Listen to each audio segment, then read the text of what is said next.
Good afternoon. Thank you for joining me here today. I would like to welcome those watching on Facebook Live and on our other social media outlets. I'm here today to address two areas of concern and police responsibility that unfortunately have been rife with misconduct and corruption within the department. That's our Narcotics Enforcement Unit and towing. I've said it many times that the community deserves transparency and policing excellence, and it's my hopes that these announcements today will lead to that. After 2 years of an active investigation, I am pleased to announce the conclusion of Operation Clean Sweep Task Force. I would like to also thank former Chief James Craig for his vision to create the task force to root out what has been reoccurring issues within the Narcotics and Major Violations Unit. I would also like to thank our investigative partners who have spent numerous hours assisting in this process, in this thorough investigation. That's the FBI, the Michigan State Police, the Michigan Attorney General's Office. I'd also want to thank the Wayne County Prosecutor's Office, the U.S. Attorney's Office for assisting in obtaining search warrants, reviewing misconduct for potential criminality. In summary, we found numerous incidents of misconduct that our Director of Professional Standards, Chris Graveling, will outline shortly.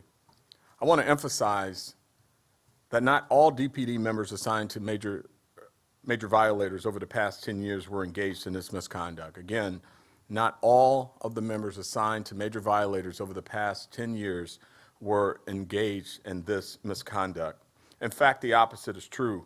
The investigation found that it was a direct and distinct group of individual officers who were committing this misconduct. As Chief Craig has previously reported, several of those members have resigned or retired during the pendency of this investigation. Finally, it is important to recognize that we have taken the necessary steps to root out misconduct. Chris Graveling will go into that in greater detail, and to ensure that going forward that this type of misconduct is unlikely to occur. We will and have been implementing a number of protocols to ensure that we're auditing the certain areas that have come up in this investigation, and that we've had a change of leadership in the narcotics section. Before I bring Chris Graveling up, I do want to introduce a number of people that are involved in this investigation and also that is involved in the next investigation that we'll be talking about. So I'll start with First Assistant Chief. First Assistant Chief Todd Bettison, Office of Support Operations, Community Outreach. Director Christopher Graveling, Professional Standards and Constitutional Policing. Commander Michael Parrish, Chief of Staff. I was the towing monitor for several years, currently the lead on towing matters. Lieutenant Dietrich Lieber, I worked as the officer in charge of the Operation Clean Sweep, currently assigned to risk management. All right, thank you very much. And with that, Director Graveling. Good afternoon. Today, Operation Clean Sweep is coming to an end, and what we have found during our 2-year-long investigation is specific areas of misconduct within the major violator section, both in the accomplishment of their job as law enforcement officers, as well as administrative misconduct as well. And so as Chief Craig has mentioned before, we found areas of concern in overtime fraud, in forgery, false affidavits, and even perjury in this matter. Based upon those investigative results, 4 sergeants have retired, 2 corporals have retired, and 2 police officers have retired. 4 other police officers resigned, bringing a total of 12 police officers leaving the Detroit Police Department as part of this investigation. We've also submitted warrant packages to the Wayne County Prosecutor's Office. Specifically, we have submitted 9 different criminal warrant packages covering 8 different officers. We are in the process with the Wayne County Prosecutor's Office of evaluating those warrant submissions, and we continue to send information to the Wayne County Prosecutor's Office on those. Specifically, the conduct in question there is both overtime fraud, primarily some court time fraud, and 1 case of perjury. Now, in our findings, we have also found some administrative or departmental shortcomings as well, to include inadequate overall supervision, lack of follow-up in not in custody warrant submissions, and poor case filing systems. We have already begun to take positive steps to clean up our own processes to ensure that that does not happen again. Specifically, all search warrant affidavits for the major violator section now must go to a deputy chief prior to going to the Wayne County Prosecutor's Office for their review. Major violators unit also requires a member of the rank of lieutenant or above at every narcotics raid throughout the city.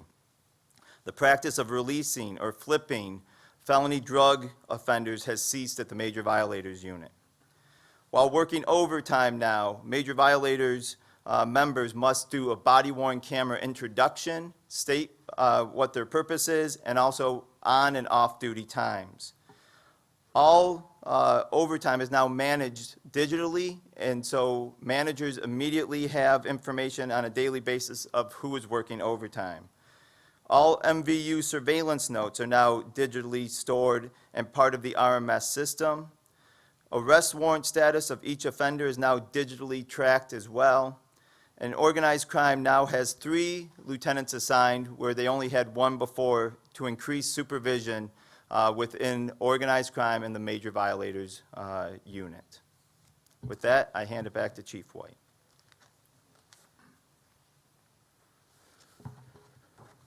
Thank you, Chris. So it's our hopes that with these reforms, as well as a robust auditing process, we can bring this investigation to a conclusion and not have a repeat of what we have seen, which caused the investigation to be initiated. I'm going to transition over to another area of concern since I've been back with the department and even before I left that we have taken on, and that is towing reform. You all remember that back in August, Mayor Duggan tasked me in reviewing the city's current towing practices and processes and to propose some reforms.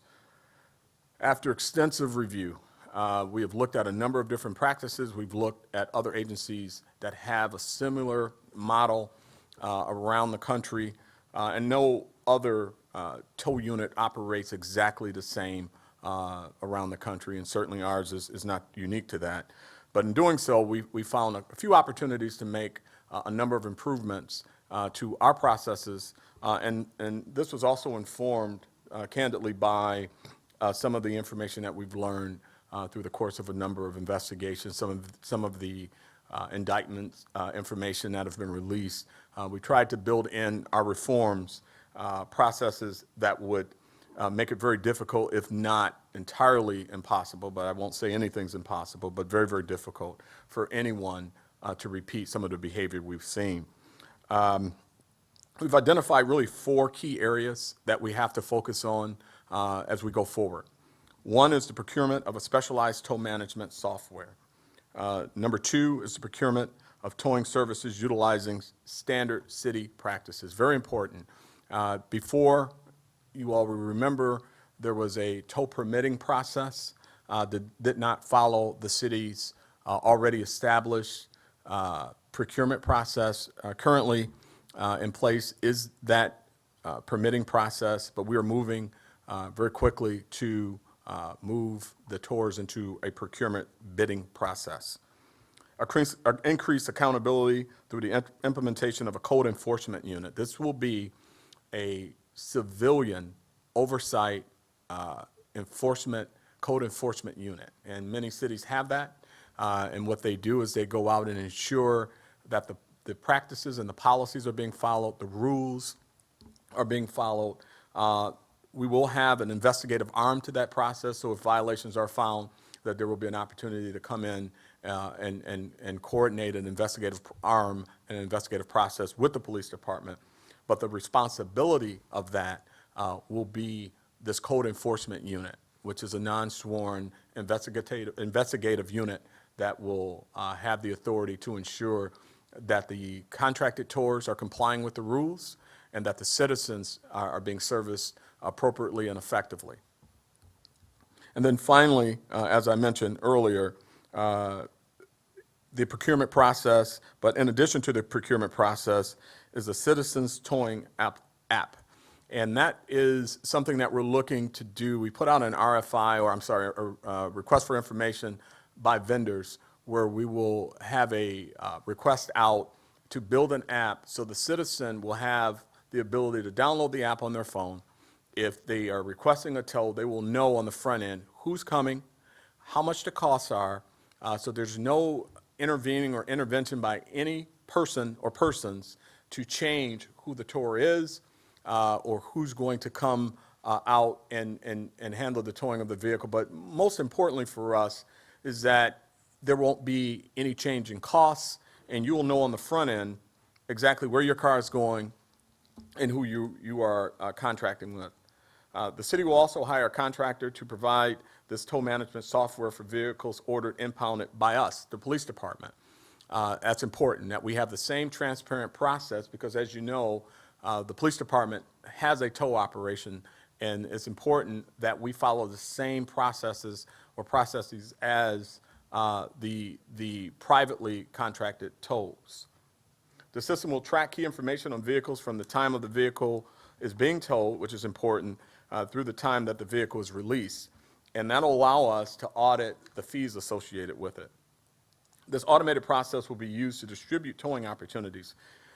Very important finding in these investigations. This is where a number of misconduct incidents occurred, and that is in the selection process and the distribution process. And what this automated system will do, much like when you call an Uber, you know, the Uber or Lyft will be selected, pre-selected, sent to you. If that one can't make it, then the system will select another tower to come out and service. And it could be a number of reasons. That tower could have a problem with the tow vehicle, the tower could have gotten another tow, but we want the system to automatically and have that system be automated where we can audit it. Because one of the things that I've tasked the tow manager to do is to audit processes, to see what happened on a day in and day out basis. Well, this audit function will happen automatically. That report will be submitted to the tow monitor. That report will be submitted to my office for review. That report will be submitted to the Board of Police Commissioners, and that report will also be submitted to the Code Enforcement Unit so that they can look at any irregularities.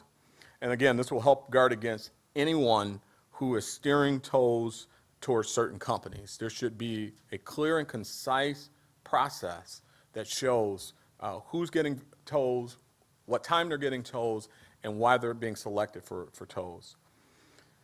Each tow company will be required to provide reports on the distribution of tows. As I indicated, the costs associated with tows, we'll be looking to see if there's any irregularities with that. And those key metrics will help us to ensure transparency for our community. We're also building in a module to help anyone who can't afford to get their vehicle back for any number of reasons. Certainly, people who have been victimized by crime and their vehicle is being held for evidence, we don't see the reason why they should be charged again or charged a fee if they're a victim of crime to get their vehicle back. And we're working through that right now. We also are building a hardship process into the towing where there'll be an opportunity for the community to appeal to a panel, perhaps the Code Enforcement Unit, to talk through why they can't afford to get their vehicle out. It could be for any number of reasons, but this hardship opportunity will at least provide an opportunity for a citizen who's having problems getting their vehicle out to talk it through. And we're hopeful that will at least alleviate some problems that we've noticed in looking at this process that some citizens are having. You know, it's really interesting how this process goes. A number of citizens have had their cars impounded so long that they can't afford the tow fees to get the vehicles out. And that's something that we're looking to correct as much as we possibly can. Obviously, we're not going to be able to fix every problem that we run into, but the ones that give us the most concern certainly are those people who have been victimized by crime, and we, the police department, or a tow company is holding their vehicle for evidence so we can do an investigation, and then there are tow fees associated with that. Those we're looking to waive immediately. Also, the important piece with this is the Office of Contracts and Procurement to have a contract for the towers, and I can't state that enough. That is a very important piece. This is a tried and tested process that the city operates with every contractor, where you will have the opportunity to open and competitively bid as a tower to engage as a tower with the city of Detroit. And that process will be managed by OCP and not the police department. I am very happy to announce today that we have selected a vendor for the towing software. I signed that contract. I sent it to the Office of Procurement.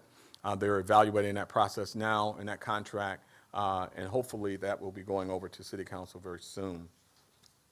And that's really the biggest piece of this 4 points, right? You got to start with the most impactful piece of this, and that's the transparency piece, that's the auditing piece, and that's to ensure that there's a forward-facing module for our community that has to engage in towings, to have the opportunity to take control with their phones or their computers to know who they're going to be engaged with, who they're going to be interacting with, and hopefully that will permanently resolve some of the issues that we've found in these investigations.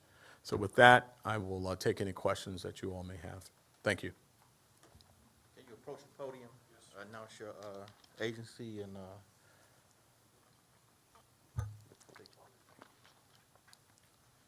Good afternoon, Chief. Jim Kurtzner with Channel 7. To follow up, when you say there's going to be a procurement and competitive bid process, does that mean you're starting over with all the towing companies, or those who have contracts, those will continue? What does that mean exactly?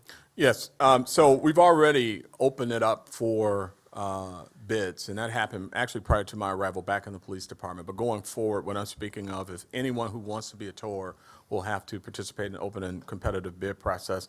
I'm going to bring Commander Parrish up to talk about the selection process for the towers that were on permits that have been allowed to already participate in the open and competitive bid process before I return to the department. Commander Parrish. And sir, could you tell us your full name again, please, for ID purposes? Yes, Commander Michael Parrish, Chief of Staff. So as the chief indicated, the permit system was the predecessor. That is the current system by way of which the towers were originally selected. We are still utilizing those towers that were selected via the permit process. However, we are transitioning to contracts. Contracts is the norm. Contracts is how vendors are typically selected via a contracting process. So a RFP, which delineated clear standards, was put on the street. Everybody was given an opportunity to bid, respond to that RFP, and seek a contract with the city. That process is ongoing. Submissions are still being reviewed. Concerns are being investigated and will be addressed. And we hope to have contracts properly vetted in front of City Council after the new year. Are there 16 contract or towing companies, vendors right now in the city? There are currently 16 towing companies operating in the city. Will those eventually all be, the permits will be dissolved and they'll all be under a new contract? Is that the eventual end result here? And if so, what's the timetable to get there? Again, so everybody, including the 16 towers that currently tow for the city, were given an opportunity to submit a response to the RFP. We cannot guarantee that we will have 16 towers once the process is played out. We hope to have the process completed in front of City Council after the new year. But they will have to transition. They can't just say, well, I have a permit, so I'm grandfathered in. No, absolutely not. The permits are over, the permit system is over, and we are going to contracts. And can you articulate for us what difference that will make? How do you, and it seems like when you look at these criminal cases, there have been bribes paid. We've had guilty pleas, so I'm not talking in the abstract, but we've had bribes paid, bribes accepted, whether it's cash, cars, services, or whatever. How will the contract improve that? How will that make any difference? It's not necessarily the contract, it's the process that leads up to the formation of the contract. So just like any contract that we enter into, prior to entering into that contract, a selection committee is formed. Well, first it all begins with the RFP. An RFP is published, standards are made clear on the front end, everybody is given an opportunity to bid. That process is overseen by a department other than the DPD, by a department that specializes in the procurement. A selection committee must be formed. People involved in that selection committee must disclose any potential conflicts. It's a committee, so one person, merely one person, cannot steer it one way or the other. It's people with knowledge of procurements. It's a very sterile environment, which means lobbyists and other individuals that may try to influence the committee are not welcome. And the committee must make findings based on objective criteria that can be explained, not on mere impulse, and certainly not based on any friendships. So it's that very sterile process that ultimately goes to the Office of Contracts and Procurement. It's ultimately signed off by a procurement director. It goes before City Council. So it's conducted in a very transparent and normalized fashion. And what we want to get away from is the former process, the permit process, which was very unlike anything that we had, that any method the city used for procuring services. I have a follow-up question. I don't know if it's for you, Chief of Staff, or the police chief. I think the count is now, with the most recent indictments, 6 DPD former officers and command staff, management staff have been indicted. Some have pled guilty, but the count is now 6.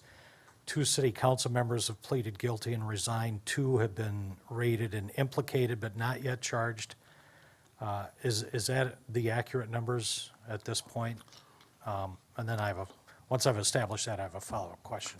There's been a number of people. I don't have the actual list of numbers with me. Okay. But I think what you've indicated, just from memory, sounds accurate.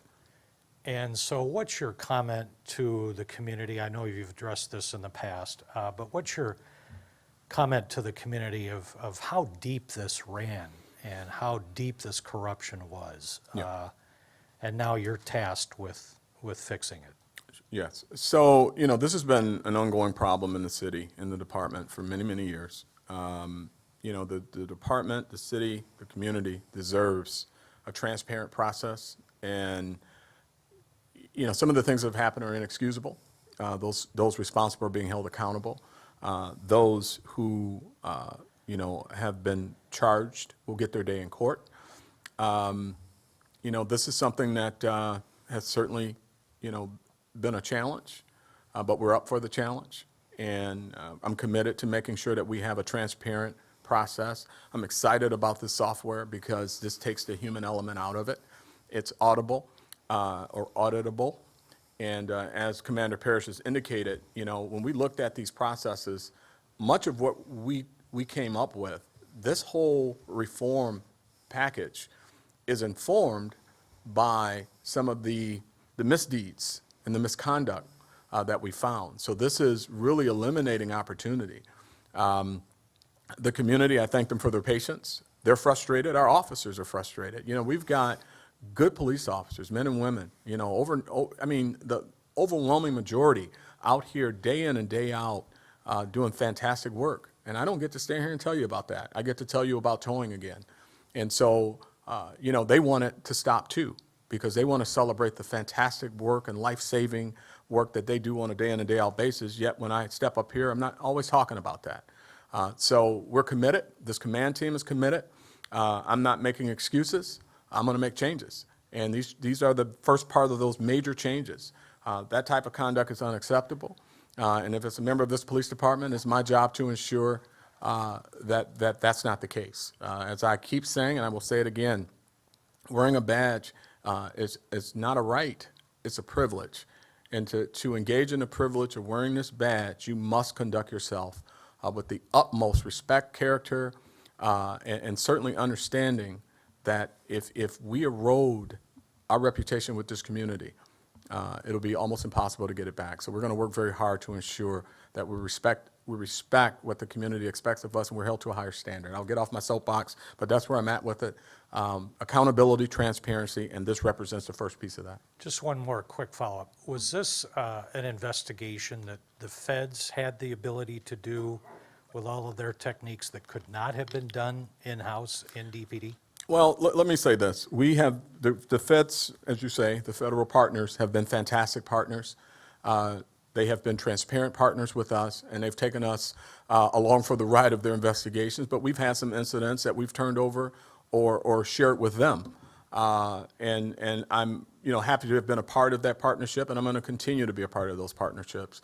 Because at the end of the day, the bottom line is not who's driving the investigations, but to remove corruption from the city and from the police department. Hi, my name is Christine McDonald. I'm a reporter at the Free Press. And I had a question on the narcotics investigation, just a couple of detail. So you had 4 sergeants, 2 corporals, and 2 officers resigned, and then 4 additional resignations? You had a 12 total, but the math wasn't working. Director, you want to come back up and clarify your numbers?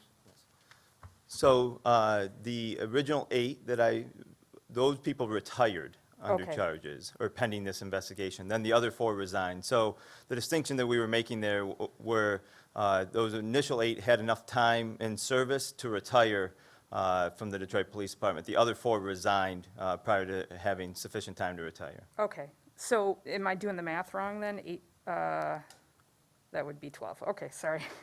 And then, so is it fair to say 8, you're talking about 8 warrant officers related to a warrant submission, so 8 potential additional officers could face charges? No, those people are inclusive of resignations and retirements as Okay. well. But separately, 8 additional officers that have not been charged to date could potentially face charges related to the narcotics? Yes, so Okay. we have submitted to the Wayne County Prosecutor's Office warrant submissions that include 8 officers. There are 9 warrant submissions in total, but it includes 8 officers. And so the Wayne County Prosecutor's Office is currently reviewing those warrant submissions and have yet to make decisions. They've asked that we submit some additional information, and we're working with them in order to facilitate their evaluation. And who would be the one for 9 then? Is that a? So part of the overtime fraud, we submitted for each individual officer individually a warrant submission, but then we also submitted a conspiracy to commit embezzlement based upon all 5 individuals together. So that would be the additional warrant submission. Okay, but total of 8 officers, it's not? That's not- correct. Yeah, okay. And then, of the reforms that you mentioned for narcotics, what is the biggest, reform that you feel like will tackle what some of the issues were that you talked about? Like having lieutenants, I think, at drug raids, or some of the other, what are the bigger, Oh, sure. Accountability, management, supervision, and accountability. Yeah. Having lieutenants at every raid to ensure that the raids are following our practices and policies, and if there's any irregularities, an immediate response. Having the deputy chiefs engaged in search warrants and understanding that they have to sign off on them. And then auditing, inspecting what you expect and making sure that the people in the field are doing what they're supposed to do. Again, overwhelming majority, they do that. But the auditing process will ensure that those who have not have a legitimate reason for not following the practices. And there may be a reason why something went different than it's supposed to, but that needs to be documented. Okay, and then finally, the cost of the software-related towing that you're submitted to council, do you know what the? I do. Do you know the number off the top of your head?